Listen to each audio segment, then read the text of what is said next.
لیکن جو بات سب سے زیادہ خوفناک تھی وہ یہ کہ جیسے ہی میں نے اندر قدم رکھا وہ بزرگ میری طرف دیکھ کر مسکرانے لگا۔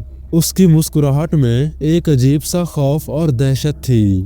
پھر اس نے بہت ہی پراسرار اور خوفناک لہجے میں کہا کہ تمہیں یہاں پر نہیں آنا چاہیے تھا۔ اس کی یہ بات سنتے ہی میری تو جیسے جان ہی نکل گئی۔ میں نے پیچھے مڑ کر بھاگنے کی کوشش کی لیکن میرے پاؤں جیسے زمین سے چپک گئے تھے۔ پھر اسی لمحے چراغ کی روشنی اچانک مدھم ہونے لگی اور اس جھوپڑی میں اندھیرا پھیلنے لگا۔ اس بزرگ کی آنکھیں ایک چمکتے ہوئے شعلے کی مانند نظر آ رہی تھیں۔ مجھے یوں محسوس ہوا کہ جیسے میں کسی اور ہی دنیا میں ہوں۔ اور پھر وہ بزرگ آہستہ آہستہ اٹھا اور میری طرف بڑھنے لگا۔ میرے قدم پیچھے ہٹنے لگے اور میں خوف کے مارے لرز رہا تھا۔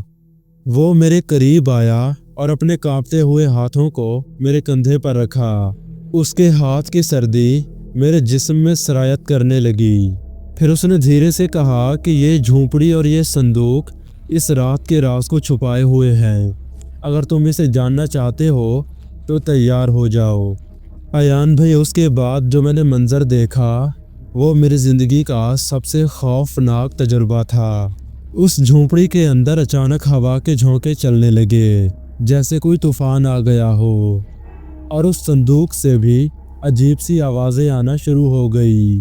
صندوق سے نکلتی آوازیں بہت ہی خوفناک تھیں، جنہیں سن کر میرے جسم میں ایک خوف کی لہر دوڑ گئی اور مجھے ایسا لگ رہا تھا کہ جیسے آج میری زندگی کا آخری دن ہے۔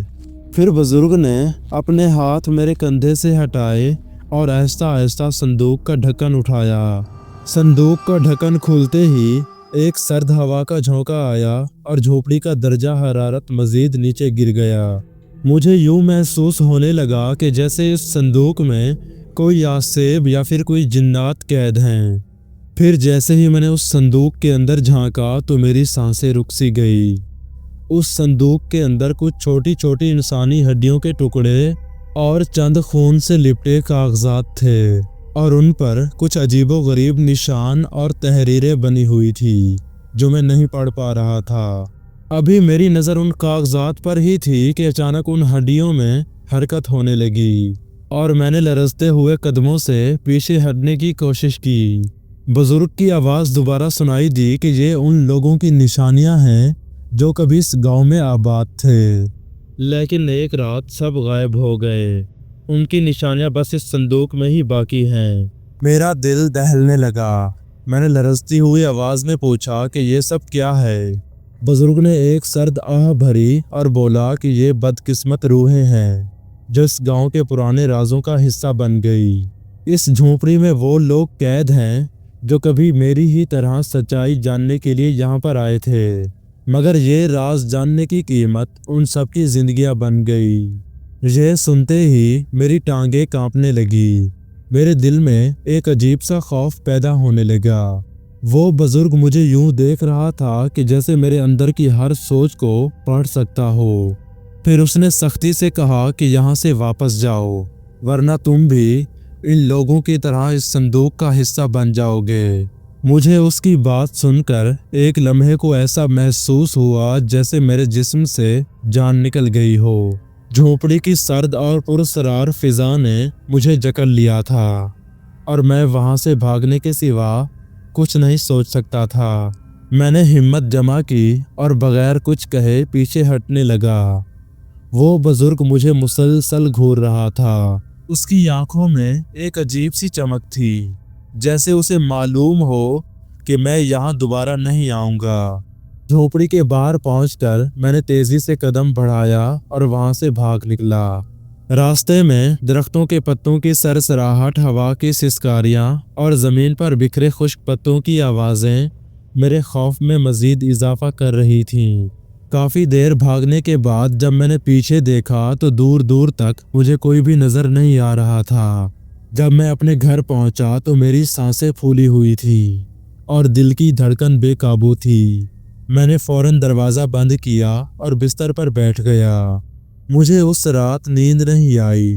ہر پل مجھے وہ بزرگ اور اس صندوق کے اندر کے خوفناک مناظر یاد آتے رہے۔ میری راتیں اسی طرح خوف میں گزرتی رہیں اور دن کو میں اپنی دکان پر لوگوں سے نظریں چرا کر کام کرتا۔ اگلے چند دنوں تک میں نے اس واقعے کے بارے میں کسی سے بھی ذکر نہیں کیا۔ پھر کچھ دن بعد ایک گراہک میری دکان پر آیا اور میرے چہرے کی حالت دیکھ کر پوچھنے لگا کہ سب ٹھیک تو ہے۔ پہلے تو میں نے بات کو ٹالنا چاہا، لیکن ان کے زیادہ اصرار کرنے پہ میں نے اپنی ساری کہانی انہیں بیان کر دی۔ میری باتیں سن کر وہ بزرگ تھوڑی دیر کے لیے خاموش رہا، پھر بولا، بیٹا، کہ اس گاؤں میں کچھ جگہیں ایسی ہیں جہاں انسانوں کا داخلہ نہیں ہونا چاہیے۔ تم نے جو دیکھا وہ شاید تمہاری زندگی کی سب سے بڑی بھول تھی، لیکن شکر کرو کہ تم صحیح سلامت لوٹ آئے ہو۔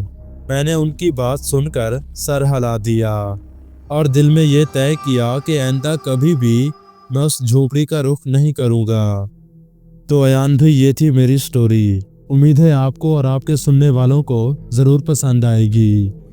تو آپ کا بہت بہت شکریہ کہ آپ نے اپنی سٹوری ہمارے ساتھ شیئر کی۔ دوستوں، امید ہے آج کی سٹوری آپ کو اچھی لگی ہوگی۔ اگر اچھی لگی ہو تو چینل کو سبسکرائب اور ویڈیو کو لائک لازمی سے کر دیں تاکہ میری آنے والی ویڈیوز کی نوٹیفیکیشن آپ کو ملتی رہے۔ اگر آپ کے پاس بھی کوئی ہارر سٹوریز ہے تو ڈسکرپشن میں دیے گئے نمبر پر آپ مجھے سینڈ کر سکتے ہیں، میں آپ کی بھی سٹوری ناریٹ کر دوں گا۔ تو ملتے ہیں کسی اور انٹرسٹنگ ویڈیو میں، تب تک کے لیے اللہ حافظ۔